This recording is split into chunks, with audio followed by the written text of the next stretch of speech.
sake only and purely for the sake of Allah subhanahu wa ta'ala. May Allah subhanahu wa ta'ala always keep us as his guests in his masjid. Allahumma ameen. And we ask Allah subhanahu wa ta'ala not to deprive us from the circles of knowledge. Allahumma ameen ya Rabbil Alameen.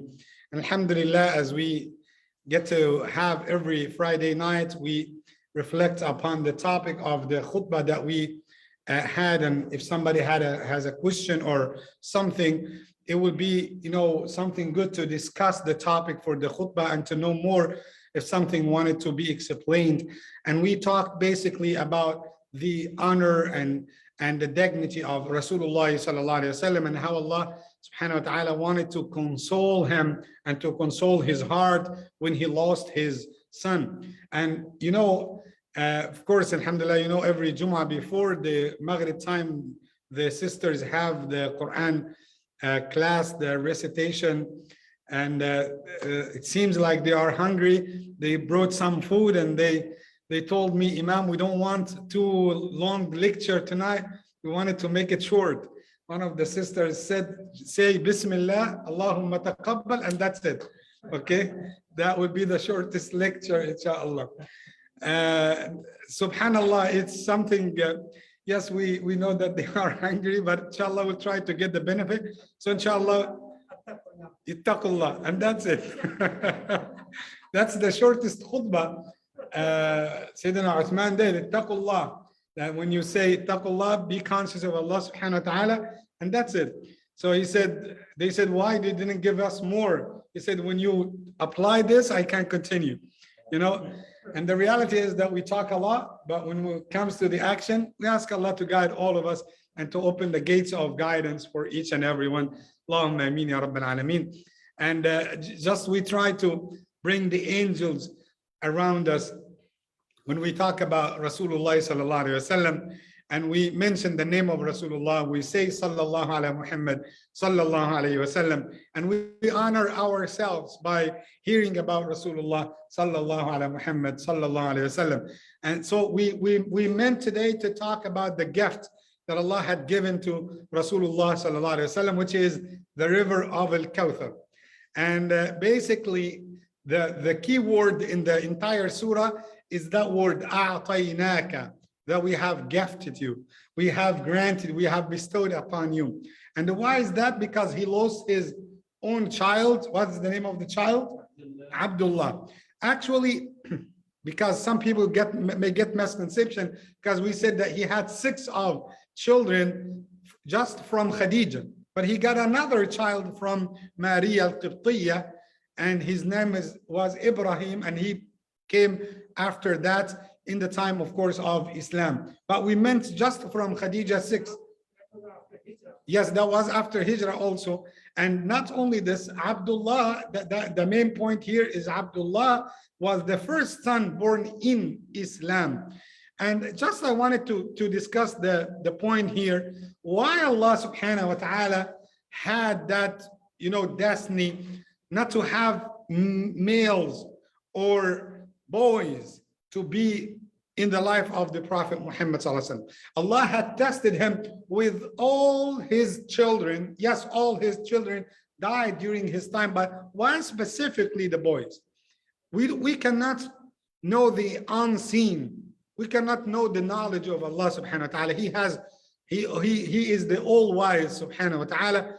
But some scholars give, some ijtihad, give the right or the opinion on their own right. They said because they didn't want to have the misunderstanding of the message of Rasulullah, some people will treat the boys of or the sons of Rasulullah sallallahu alaihi wasallam as prophets.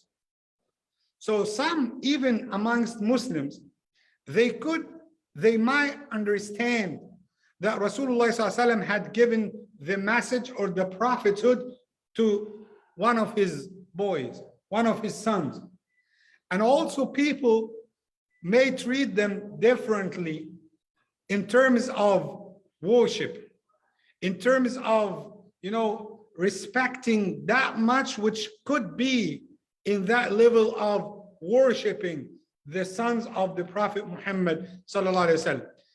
So if that is the case, why Allah subhanahu wa ta'ala from the beginning didn't give him boys, just give him daughters and that's it?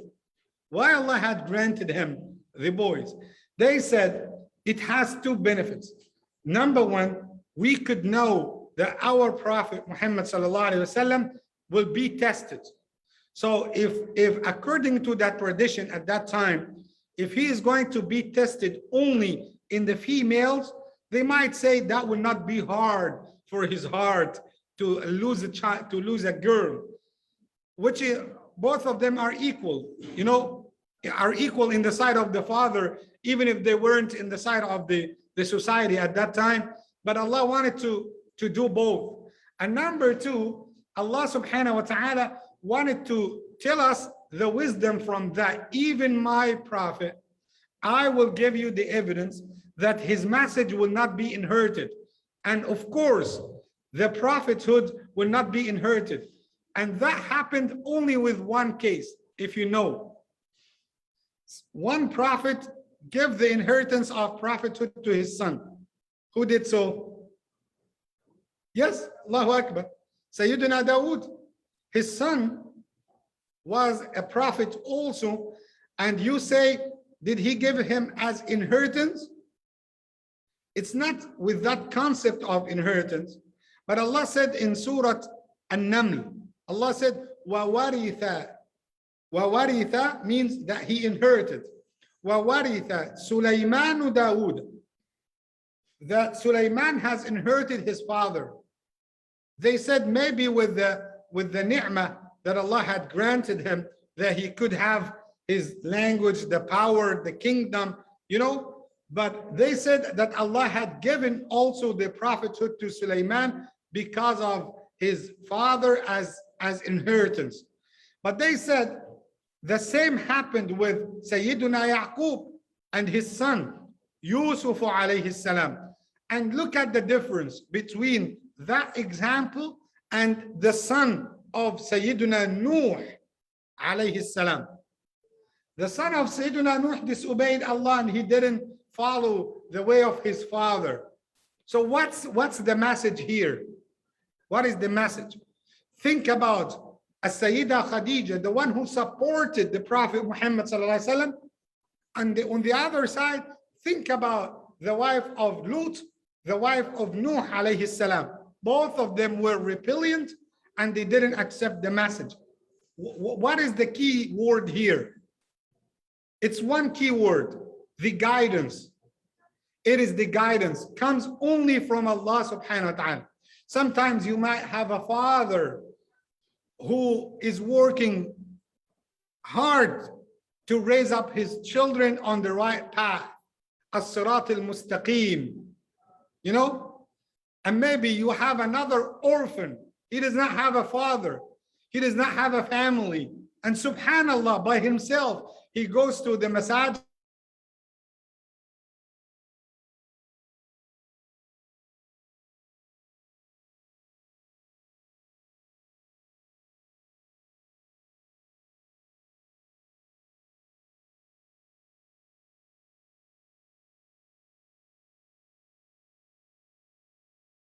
from anybody.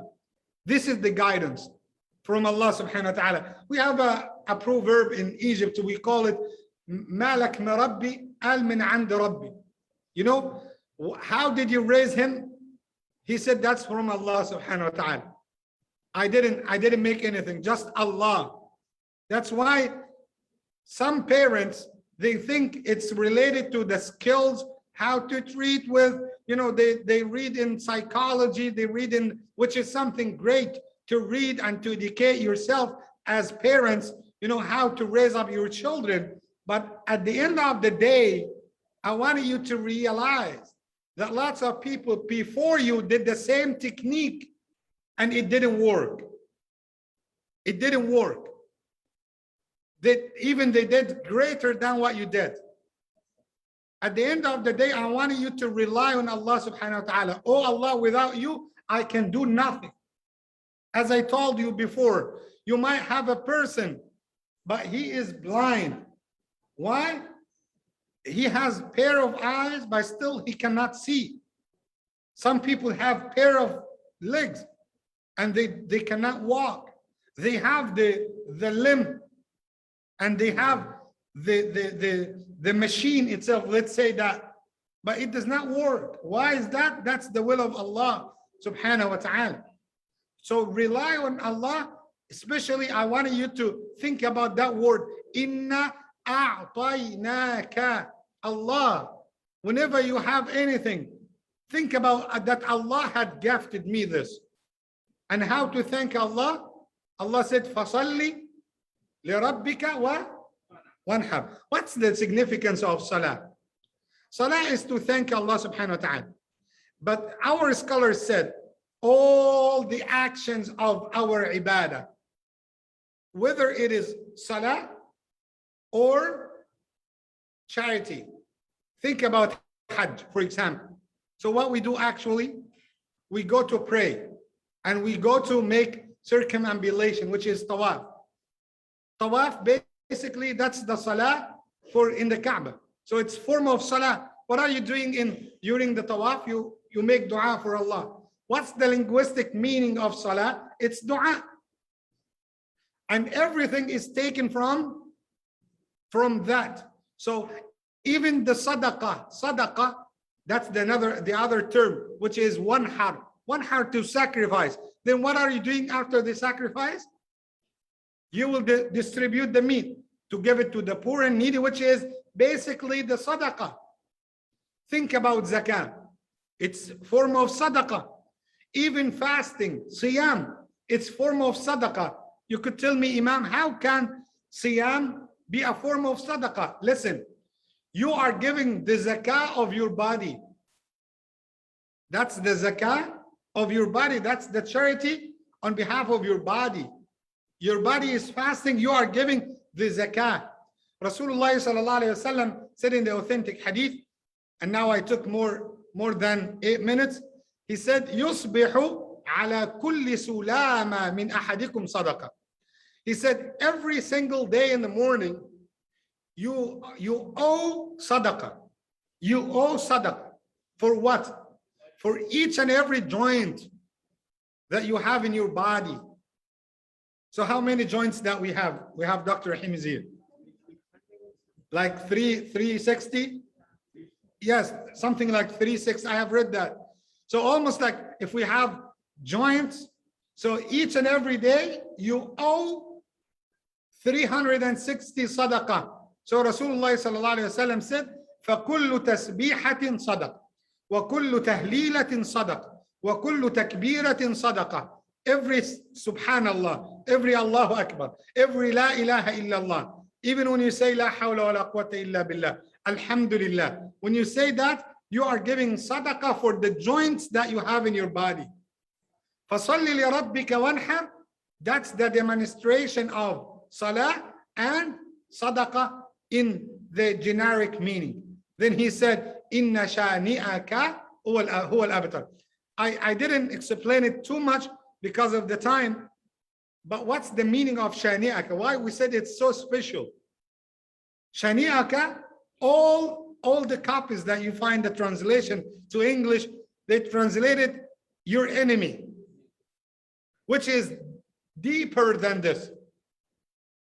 Which is deeper than this. The word shani means the one who hates with no reason. Shani means sometimes you mashallah, you are active and you have the skills in your company, and subhanallah, all of a sudden you have people are hating you, or they try to make fight with you in your company, in your job, in the office, whatever. Subhanallah, you have peaceful life, you have no bad intention for anyone, but you might have one person in your life, two persons in your life, they hate you for no reason.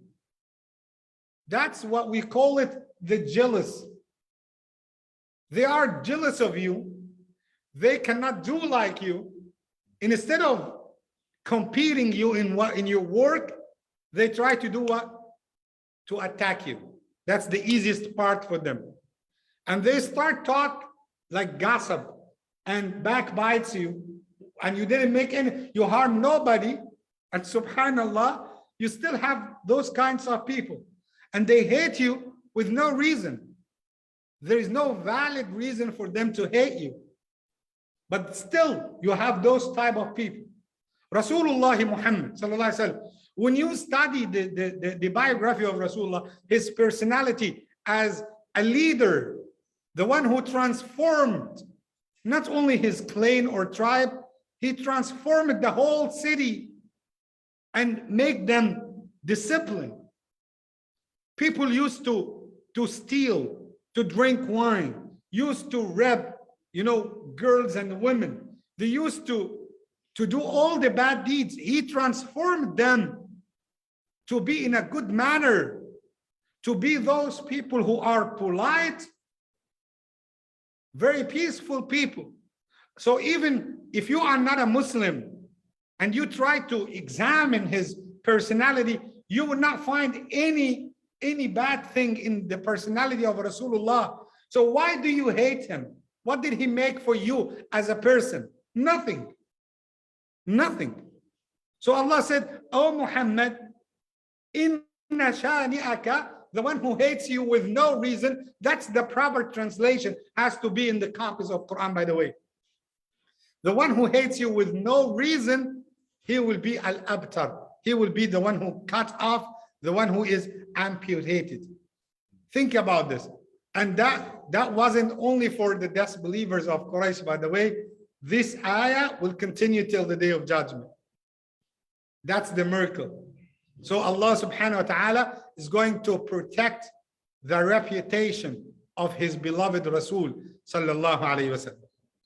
Could you tell me each and every, I will not say minute, each and every second, you have a place in the world somewhere they are mentioning the name of the Prophet Muhammad sallallahu alayhi wa sallam.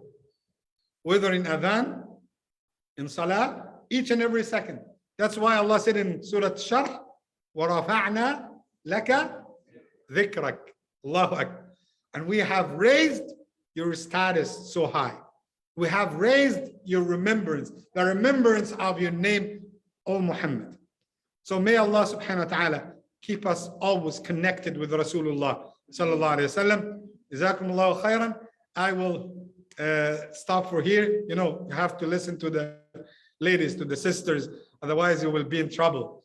And that's the democracy, okay? They are the majority here. May Allah subhanahu wa ta'ala protect us all. Allahumma ameen. Ya Rabbal Alameen. Especially when they are hungry, if they got mad at you, you don't know what are the sequences will happen. May Allah protect us all. Allahumma ameen. I have heard somebody said, we will eat you. Subhanallah.